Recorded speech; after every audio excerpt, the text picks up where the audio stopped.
बड़ी अजीब सी हमारी संस्कृति है जो हमारे जमीर में प्रवेश कर रही है। मैं आपको वहां ले जाना चाहता हूं। चरण से हम चलना सीखते हैं, लेकिन इस चरण में हमारे मनुष्यों ने उससे पहले आ जोड़ दिया। क्या जोड़ दिया? तब बन गया आचरण। भारतीय संस्कृति इसीलिए महत्वपूर्ण है। भारत का जो हमारा गौरव है, वेद, उपनिषद, दर्शन, मनुस्मृति, रामायण, महाभारत, ये हमें आचरण की शिक्षा दे रहे हैं। और वहां से पता चलता है कि हम कैसे चलते हैं और कैसे हम जो है, एक शब्द है ना चरण, चरण का मूल है चर। क्या है? चर का मतलब दो होता है। एक चर मतलब चरना, चरते रहो, खाते पीते रहो, और दूसरा चर का मतलब चलना।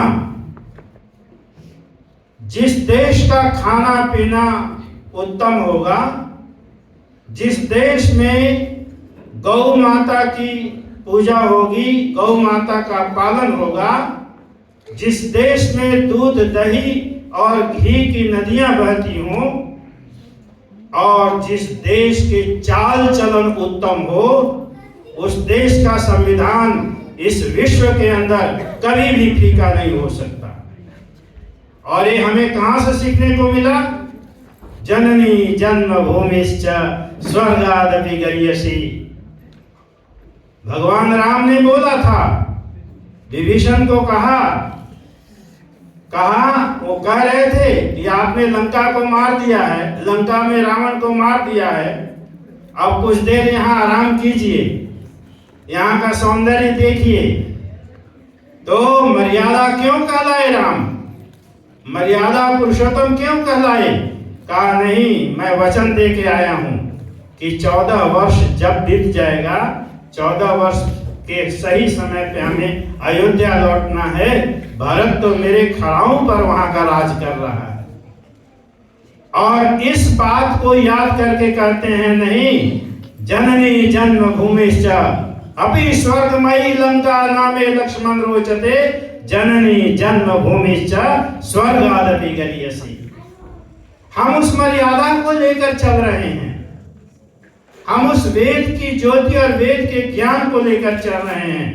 धन्य है महर्षि दयानंद, जिन्होंने 1854 में आवाज लगाई और जगह जगह घूम घूम करके सबको ललकारा, जिसका परिणाम हुआ, चाहे वो Rana day, justice Rana day, Gopal Krishna Gokhale, तब तो कांग्रेस का जन्म भी नहीं हुआ था। 1825 में जाकर के आगे जो है कांग्रेस बना, और आप 1925 में जाकर के ये बना, कांग्रेस आगे स्थापित हुआ।